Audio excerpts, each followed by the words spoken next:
Every family has their secrets. Every family has skeletons in their closet. Oh my God! Dead! You gotta be dead! Halloween is a night usually filled with candy, costumes, and harmless scares.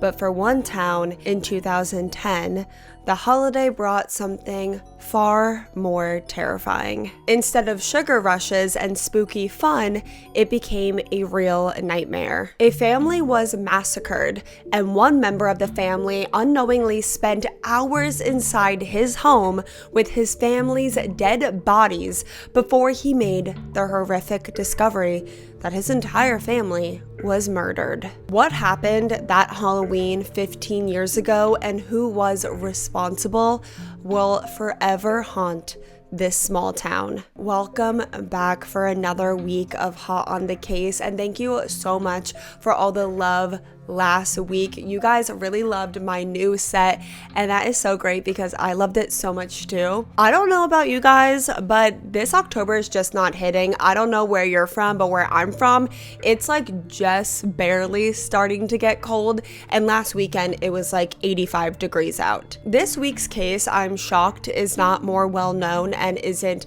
talked about more. There's a lot of unanswered questions in this case, so like always, I want to hear all of your thoughts, theories, and opinions throughout this episode. And we're gonna dive right into this investigation. This is the Halloween Liske Family Massacre, and my name is Brianna, and I'm hot on the case.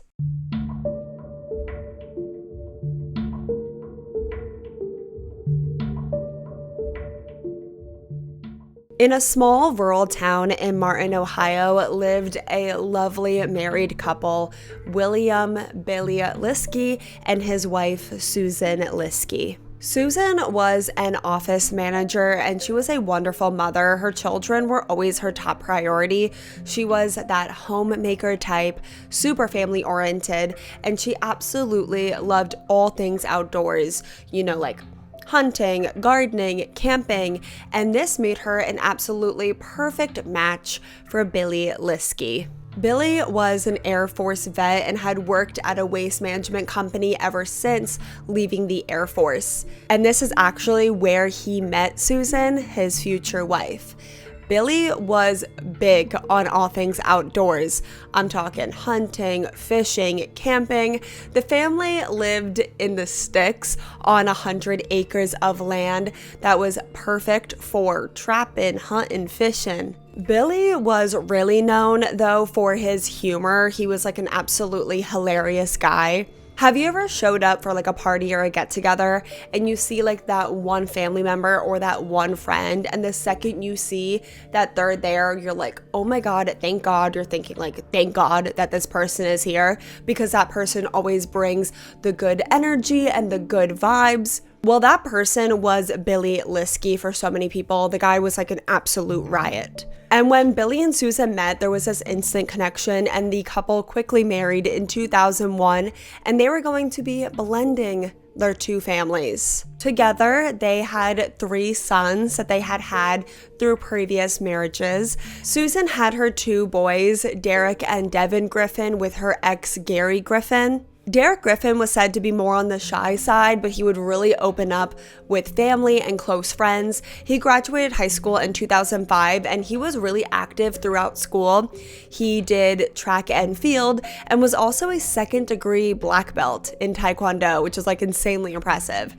Devin Griffin was the younger brother, and he too really loved sports. He was actually a competitive swimmer and diver. The family was a religious bunch. Actually, at the time, Devin sang in the church choir. Billy Liske had one son, William J. Liske, who went by BJ, who for the most part of his childhood was like his dad's mini-me.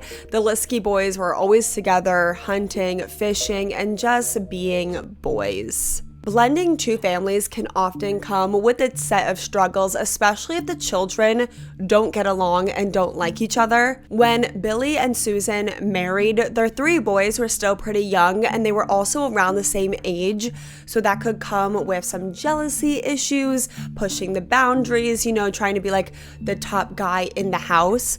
But luckily, their 3 boys, Derek, Devin, and BJ, got along well enough. They certainly weren't best friends by any means, but they were civil at first. The only major strain in this new blended family was that BJ wasn't really happy with his new stepmom, Susan. And this is extremely normal. Some kids don't like it when their parents start dating someone new and this new person approaches on their life and their routine. It was for a really long time just BJ and his dad Billy in their man cave of a home, and then Susan and her kids move into their home. And she has this different routine, and her family has a different way of doing things, and they have their own different set of rules. Susan, like I said, was very motherly, her own friends' kids would call her mom. And being this homemaker type, that comes with discipline, boundaries, rules. Good parenting often comes with a good set amount of rules. And after Billy and Susan got married, BJ stopped being able to get away with as much than when it was just him and his dad, because Susan wanted to parent him in a way. And coming from someone who has had step parents, as a kid, it doesn't usually feel right or fair to have some stranger just waltz into your life and then try to reprimand you and parent you. I get that. That's super understandable. But the constant disagreements and arguments between BJ and his stepmom got so frequent that he actually wasn't living in the family home at the time that this family was murdered. And that brings us to Halloween 2010. Waking up on Halloween morning in Ottawa County, the air outside was cold. Carved pumpkins sat on front porches. Families were stocked up on candy, awaiting ghosts and ghouls and trick-or-treaters that were going to come knocking on their door come nightfall. That Halloween morning, little kids stirred in their bed, excitedly awaiting the time that they could throw on their costume, indulge in as much sugar as possible, maybe even get a little spook or a little scare while out prowling the neighborhood for their candy fix. But in one home that Halloween morning, there were no tricks. There absolutely were no treats, just a real life horror. Susan Liske's youngest son, 16-year-old Devin, had spent the night at his biological father's house. That Halloween morning was still a Sunday morning, which meant that Devin was nearly late to sing in his church's choir. So around 9 a.m., Devin returned to the Liske home. He was in and out in a matter of a few minutes, just enough time for him to change into his church clothes. He spoke passing words to his stepbrother and then just rushed back out the door, and to church. When he returned home later that afternoon, his home was quiet. He went into his room, and like most 16-year-old boys on a cold Sunday afternoon, he locked himself away in his bedroom to play video games for hours. He actually only stopped playing video games after many hours had passed because he got a phone call from his Aunt Lori. This was his mother, Susan's sister-in-law, and she was calling because she couldn't get a hold of anyone in the family. Devin's older brother Derek was actually supposed to be over at her house that day to do some work for her and her husband, but he never made it, and now he wasn't answering his phone. Devin's Aunt Lori explained to him on the phone that she even tried to call Sue, Devin and Derek's mother, but she also wasn't answering her phone. And that's when Devin realized that he actually hadn't heard or seen his brother, stepfather, or mother all day. It was getting pretty late in the afternoon on a weekend, on a holiday, and his house was quiet. Dead quiet. So 16-year-old Devin crept into his parents' room and was surprised when he entered to see that his stepfather and mother were still lying in bed. He called out his mother's name, but neither of them even stirred slightly awake. He walked over to his mother's side of the bed. Their maroon comforter was pulled over both of their heads. Devin tried to shake his mom awake, still calling out her name, and still nothing. So Devin pulled the blanket down slightly over his mother's head, and all he saw was his mother's pillow covered in blood. 16-year-old Devin's first thought was that this was some sick Halloween prank. His parents were known to really get into the holiday spirit. His stepfather and stepbrother were even at a holiday party the night before, so maybe they brought home some morbid prop to pull this sick Halloween prank on him. His mind is trying to justify what he's seeing in any way possible, but as Devin pulled the covers off his parents even more, he realized that this wasn't a trick. His mother and stepfather laid in their bed in pools of their own blood. 53-year-old Billy Liske and his 46-year-old wife Susan had been murdered. Devin just bolts out of his room screaming, and in absolute shock, having no idea what to do, he calls back his Aunt Lori and tries to make sense of what he just saw. Lori luckily lived really close by, so she immediately gets in her car and she starts heading over. And while she's on her way over, she calls 911 and asks police to meet her over at her sister-in-law and nephew's home. And while she was still on the phone with police, Lori actually made it to the Liske home, and you can hear the moment that she walks inside and she finds Billy and Sue's bodies. We need an ambulance and the sheriff to show up, please. Where's the blood? It's on the bed. In their house? In their bed? She said it's in their bed. Okay. Oh my God! Lori? I don't know. Bill's in the bed. He's dead. He's got to be dead. Okay. Did it look like maybe he was shot? Oh, he's either shot or stabbed or something. And when police arrive at the scene, they confirm the horrible truth that Billy and Susan really were gone. Billy had been shot in the face and the head 5 times. Susan had been shot in the head at close range 3 times. As investigators did a sweep of the home, they realized that there were no signs of forced entry and nothing appeared to be missing. And during this search, they discovered that one of the bedroom doors was locked. And when they broke down that door, there was a third horrible discovery. They found Devin's older brother, Susan's eldest son, 23-year-old Derek, also lying in his bed. He was in the fetal position, covered in his own blood. Unlike his mother and stepfather, Derek was not shot. Instead, his cause of death was blunt force trauma. A bloody claw hammer was found in the home, but the gun that was used to kill Billy and Susan was not found in the home. It was determined that Derek was likely the first one to be killed. While the family lay to sleep, the killer crept into Derek's room first. Young, strong, and athletic, Derek was likely perceived as the biggest threat.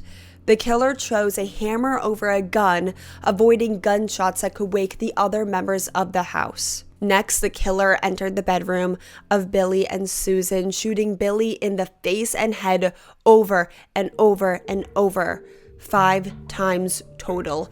Billy Liske was dead likely before he even knew what was happening. But that was sadly likely not Susan's fate. She would have very likely woken up from the loud bangs of her husband being shot and killed, lying next to her in their bed. There's actually evidence that Susan tried to run away from her killer, but she was gunned down and forced back into her bed. There's also evidence that Susan was sexually assaulted either before or after she was murdered in the same bed as her dead husband. This was a horrific, brutal, terrifying, senseless triple homicide, a family massacred on Halloween. And without any signs of forced entry or robbery, immediately the police thought that this family was killed by someone they knew, someone that had access and entrance into this home. So first eyes were on Susan's youngest son, 16-year-old Devin. He was the only surviving person that lived in this home, and he was in the home with these 3 dead bodies and didn't know about it for hours. Initially, it was thought that he had a somewhat shaky alibi, but it was ultimately confirmed as solid, and Devin was quickly ruled out as a suspect. Investigators then began questioning neighbors to see if they heard or saw anything. Maybe someone saw someone suspicious lurking around the home. And neighbors actually did hear gunshots that morning around 6:30 a.m. At first, they didn't think that it was anything weird. They did live in a rural area. People hunt in this kind of area. But looking back now in hindsight, it was likely that the Liske family was murdered at 6:30 in the morning, which means that 16-year-old Devin not only was in his home with his family's dead bodies the entire time that he was in his room playing video games for hours, but that his family was already dead when he came home at 9:30 to change his clothes for church. And as investigators are piecing together this morning and they're asking Devin what he could possibly remember, the investigators noted that when Devin quickly returned home to change his clothes for church, that his stepbrother, BJ, was at the home getting ready to leave, and that his brother BJ was packing stuff into his father's truck, a truck that was now missing. And since at this point it was already pretty clear that this family was killed around 6:30 that morning, 3 hours before Devin would have seen BJ in the home, this pointed investigators right to their next main suspect. Devin told the investigators that it was extremely unusual that his stepbrother BJ was at the home since he no longer lived there.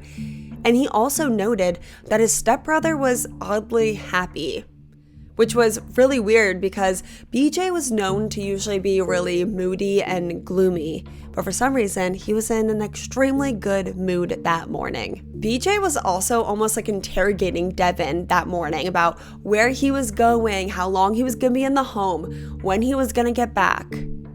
But would Billy's only son really kill him, his stepbrother and stepmother in cold blood? As investigators began uncovering the skeletons in this family's closet, that idea began to look more and more likely. When Billy and Susan married 9 years ago, BJ was extremely unhappy with his new stepmother, but those feelings never went away. If anything, they just got worse and worse as time went on. Disagreements and arguments quickly became physical altercations, and according to Susan's own sister-in-law on the 911 call, before she even confirmed that there were dead bodies in the Liske home, Lori was already throwing around BJ's name, saying that he had threatened her sister-in-law Sue's life multiple times in the past, that she was scared of him. His son DJ was here last night. They were going to go hunting. They've had a lot of trouble with him, with the law, and he's threatened Susie before.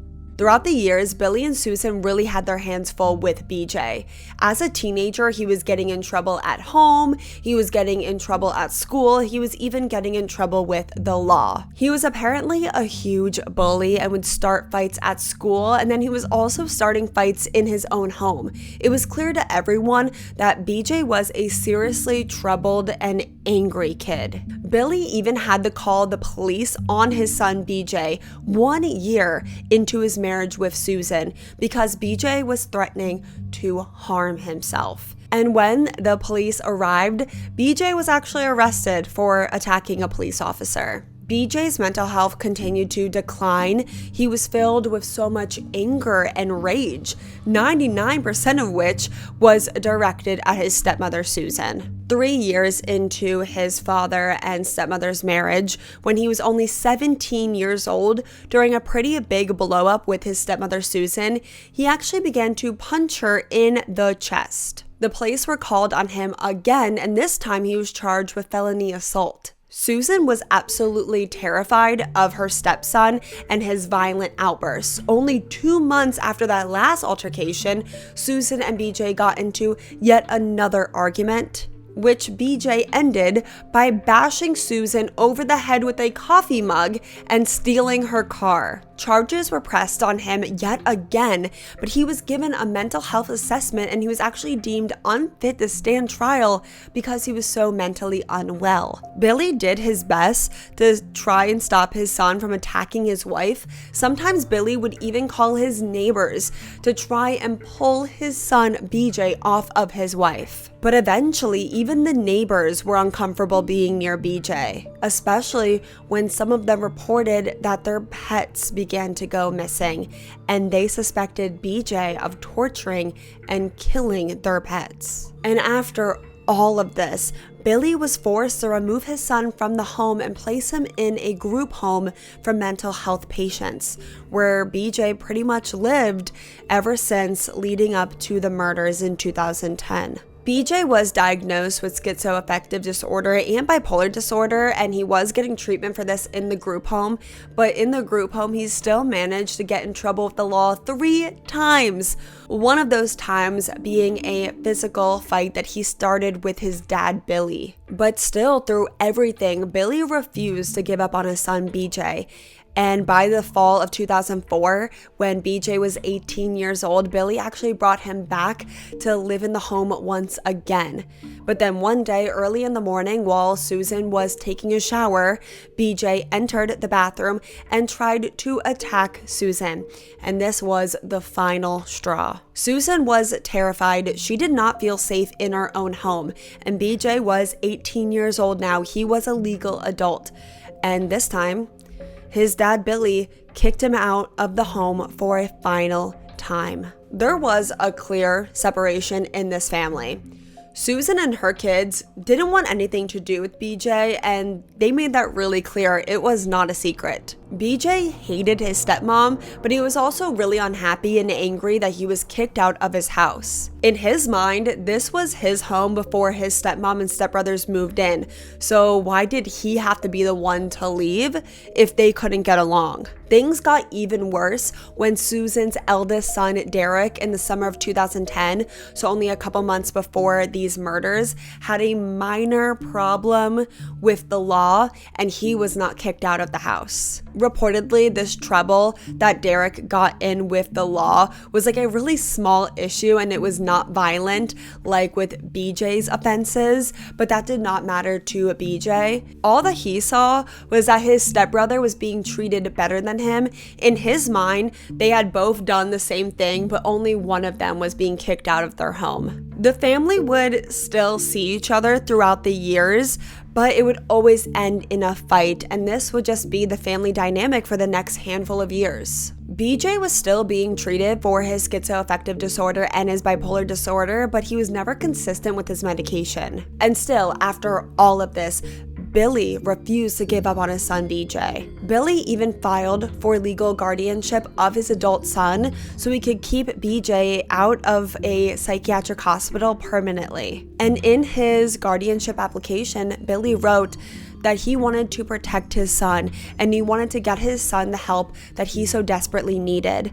And he said that when his son was consistent with his medication, he would do really good. But his son would stop taking the medicine because he felt good, not realizing that it was the medicine that made him feel good in the first place. And it was also a huge problem because BJ, on top of everything, was mixing in alcohol and substances, and whenever he drank, he just got more and more violent and angry. The home life was a real mess, but Billy always made time for his son BJ. BJ would still visit the home, but he never stayed the night, and a lot of the time, Billy would take his son on fun trips. They would have this like quality father-son time. Like they would do these hunting trips at the Liske family cabin in Carroll County, which is actually where Billy and BJ were that Halloween weekend. Yes, that weekend, Billy and his son BJ and some other family friends were at a hunting trip at the family cabin, and according to everyone that was there,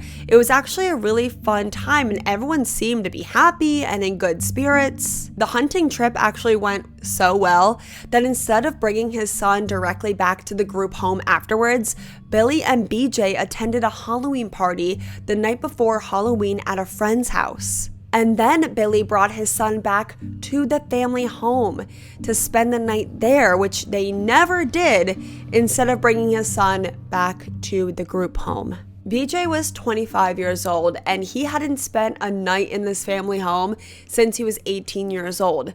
But the night was going so well that Billy thought that he could make an exception. He thought that maybe they were, a few steps forward. Maybe they could get past all of this. Well, after learning all of this, it was clear to investigators that BJ was at the tippy top of their suspect list, and that he was someone that they needed to find, someone that they needed to talk to, but they were having trouble finding him, and he had turned his phone off, so they couldn't track him either. The only thing they knew was that he had taken his father's truck, a white F-150, and thinking of places that he would go if he wasn't at his group home and he wasn't at his mother's house, the only other place that he would be the family cabin, the same one that he was just at less than 48 hours ago with his father. This was like 170 miles away, but the investigators actually called up the Carroll County deputies to let them know to be on the watch out for this specific truck and anyone matching BJ Liske's description. And they also wanted to call the Carroll County deputies to see if maybe they wanted to take a trip up to the Liske cabin. And that same day, Halloween, deputies did arrive at the Liske family cabin, and what would you know? A white F-150 was parked right outside, and a 25-year-old BJ Liske was just sitting on the front porch. An uneaten Subway sandwich was sitting next to him, and he had a lit cigarette hanging out of his mouth. The gun he used to kill his father and stepmother was in his father's truck, and his clothes were covered in blood. And there's actually an absolutely horrific coincidence that happened in this case. These 3 deaths that happened on Halloween were not the only deaths that this family was going to have to mourn. The very next day, on November 1st, 2010, Susan Dunmeyer, who was Billy's sister, who lived only 15 minutes away from the Liskes, died in a house fire. Originally, it was theorized that this was another family member that BJ Liske had murdered, but it was determined that this was just a terrible accident and a terrible, twisted coincidence. BJ was already in custody at the time that his aunt's house was caught on fire, and the fire was determined to just be an accident. It was caused by the gas being left on and a cigarette not being put out all the way in her garage. And now you just have this one family, one mother who lost 2 children in the span of less than 24 hours. When William B.J. Liske was charged with his family's massacre, originally he pled not guilty, and he was held on a $3 million bond pending his trial. He refused to confess. He refused to talk to police. The only time he did even kind of confess was in a recorded phone call with his mother. His mother's on the phone, and she's actually reading her son an article about this murder, and she's crying and she's begging her son, like, why did you do this? And he only responded with, "I was not in my right mind." Originally, BJ's defense was to plead not guilty by reason of insanity, but ultimately he did plead guilty to 3 counts of aggravated murder to avoid the death penalty. He blamed his mental illness for killing his father, stepmother, and stepbrother. In his trial, he did show some remorse, and he also blamed Satan for these murders. And then 5 years later, in March of 2015, at 29 years old, William B.J. Liske was found dead in his cell from a self-inflicted wound. But sadly, to this day, and probably forever, there's going to be all of these unanswered questions. Why, after this seemingly great weekend with his dad, did BJ snap and commit this terrible, brutal, senseless triple homicide? Strike his stepbrother over the head with a hammer as his stepbrother laid defenseless in his bed sleeping. Shoot his father in the face 5 times, a father that only ever loved him and wanted to protect him and help him, and then he killed and S.'d his stepmother, who he supposedly hated his entire life. His father had set up a bed for him on the couch in the living room. Was he laying up all night planning this triple murder, or did he just wake up earlier than everyone else and decide to just take out his rage once and for all? Why did he decide to spare Devin when Devin came home at 9:30 before church? He could have shot him right then and there too. If Devin hadn't found his parents' bodies, he could have had more time to get away. This case absolutely breaks my heart for so many reasons. The Liske family that lost 4 family members in the span of 24 hours. I've never heard anything quite like that before, having 3 people lose their lives in such a terrible, horrific way, and then the next day another family member like that. That's just so senseless and unbelievable. For Susan, Derek, and Billy to have lost their lives like that after thinking they were doing the right thing. Billy really did seem like a really great dad that was trying to do his best with an impossible situation. Of course, he's trying to protect his wife, but he's also trying to protect his son too. And it was just so obvious that Billy really loved his son BJ.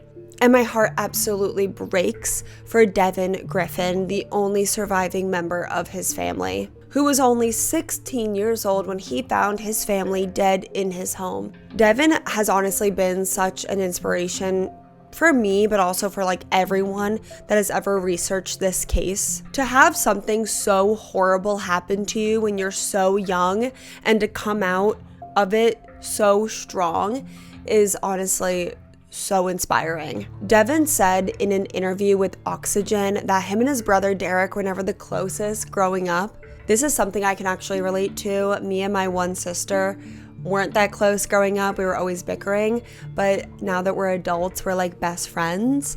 It's really sad that Devin and Derek never had this chance to like grow up together into adulthood, to like form this siblingship, this really close friendship. Devin said that actually the hardest part was after he turned 23, because now he was always going to be older than his older brother. Devin married his high school sweetheart, and he was very grateful that he actually started dating her a year before all of this tragedy, so that his mother and his brother got to know his wife for a year. They actually got married at the Liske home, and he said he did this because this was the home that he grew up in, and he had so many wonderful memories in this home, and he wasn't gonna let this one terrible thing take that all away from him.